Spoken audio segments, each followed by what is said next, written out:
बहन कुमारी मायावती ने यहाँ एक जनसभा को संबोधित किया। हाँ, आप मैसेज देके गई आज बहन जी आपको। बहन जी ने आज क्या मैसेज दिया मंच के माध्यम से? मंच के माध्यम से बहन जी ने जो कैडर दिया है एक्चुअली, और कैडर में का एक बहुत महत्वपूर्ण वाक्य था कि हर पोलिंग बूथ को जिताना है, बीएसपी को सत्ता में लाना है। ये एक बहुत बड़ा मैसेज था जो आज का भाषण एक कैडर के रूप में दिया बहन जी ने, और कितना आत्मविश्वास झलकता था उनकी बातों में। जो कल आगरा की धरती से जो आगाज किया था, आज उन्होंने गाजियाबाद में उसी बात को दोबारा से मजबूत किया है। एक दूसरी बात जो बहन जी ने कही है, जातिवादी मीडिया, ये शब्द जातिवादी मीडिया जो एक नैरेटिव चला रहा था कि बीजेपी और सपा, बीजेपी सपा, बहुजन समाज पार्टी को जो दिखा नहीं रहा था, राजकुमार जी, बहन जी ने उस मीडिया को खारिज कर दिया है। और आप जैसा जो बहुजन सच्चा मीडिया है उनको प्रतिनिधित्व दिया है और कहा है कि जो जातिवादी मीडिया जो दिखा नहीं रहे हैं उनके सारे सर्वे 10 मार्च को ध्वस्त हो जाएंगे और बहुजनों की सरकार फुल मेजॉरिटी में बनेगी।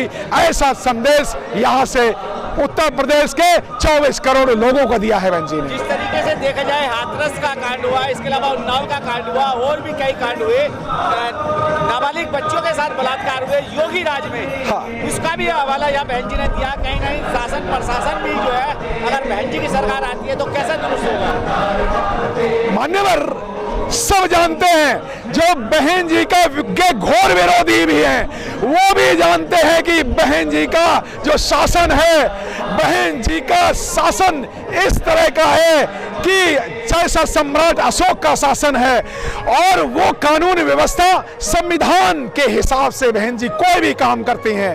बहन जी के भाषण में वो शालीनता थी, वो सौम्य था, समता, मैत्री, भाईचारा और कानून का राज, कानून के द्वारा, संविधान के द्वारा शासन के राज की बात कही।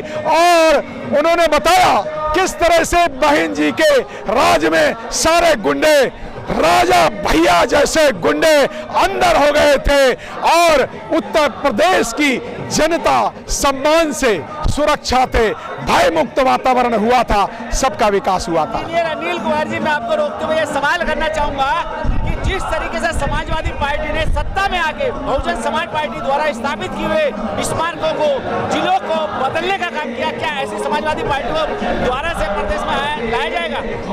ये उत्तर प्रदेश के बहुजन लोग बहुत समझदार हो गए, मैच्योर हो गया है वो साइलेंट वोटर। उत्तर प्रदेश का वोटर साइलेंट वोटर है। एक भी बीएसपी का एक भी वोट इधर से उधर जाने वाला नहीं है।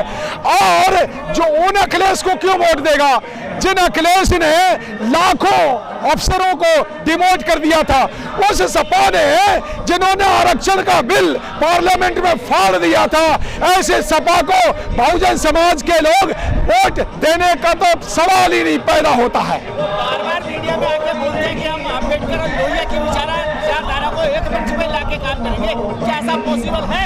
देखिए मान्यवर, वो जय भीम करने लगे हैं। जय भीम कब से करने लगे हैं अखिलेश जी? जय भीम वो तब से करने लगे जब अखिलेश जी की कुर्सी बाबा जी ने धो दी, तो अखिलेश जी को ये पता चला कि अरे ये भी शूद्र हैं, ये भी चौथे क्लास के हिंदू हैं। तो अखिलेश जी तो पहली बात तो अखिलेश जी को बाबा साहब अम्बेडकर की किताबें पढ़नी चाहिए।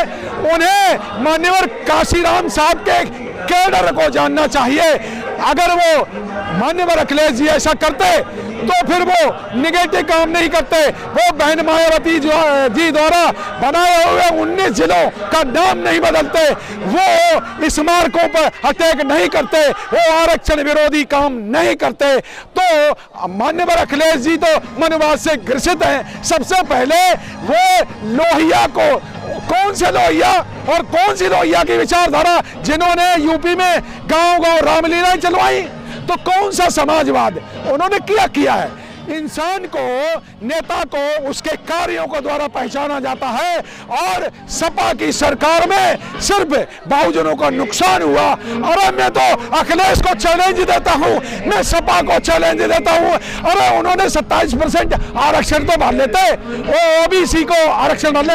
अरे उन्होंने सपा सरकार को ये तो चैलेंज मैंने दिया कि अरे वो मान्यवर मुलायम सिंह जी का ही वो लगा लेते। अरे ललाई सिंह यादव उत्तर भारत के पेरियार का, अरे मान्यवर ललाई सिंह यादव जो उत्तर भारत के पेरियार थे, उनकी एक मूर्ति लगा लेते। अखिलेश जी ने पॉजिटिव काम कुछ नहीं किए।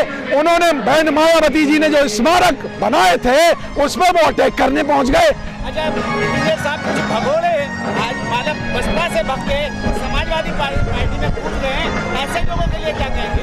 देखिए, वो जिसको कहते हैं ना धोबी का कुत्ता, ना घर का ना घाट का। तो जो बीएसपी से गए, कुछ बीएसपी जैसे मौर्य जैसे लोग गए, तो उसके बाद वो बीजेपी में गए, बीजेपी ने लात मारी तो पता चला सपा में गए, और कुछ दिनों बाद वो यहां से भी होंगे, ये कहीं के भी नहीं रहेंगे। जनता इनको सबक सिखाएगी।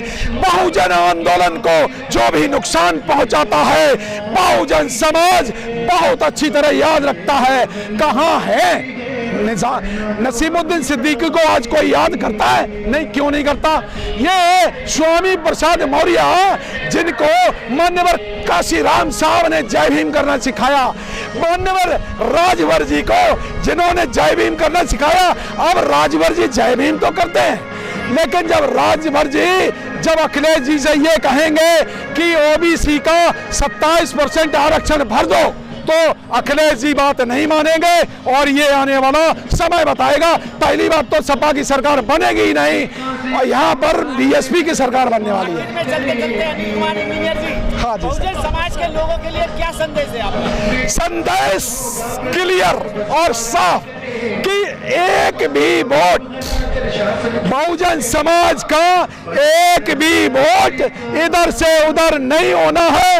और चंदू जैसे चमचों के 1932 के कांग्रेसी प्रायोजित चमचों के द्वारा ये बामन मेश्राम बोरकर जैसे चमचों से प्रभावित न हो, एक भी वोट आपका गलत जगह नहीं जाना चाहिए। और आपको फुल मेजॉरिटी से सत्ता में 2022 में लखनऊ में बहन जी को पहुंचाना है, और 2024 में प्रधानमंत्री बनाना है। ये जय भीम, आपका जय भीम, जय भारत।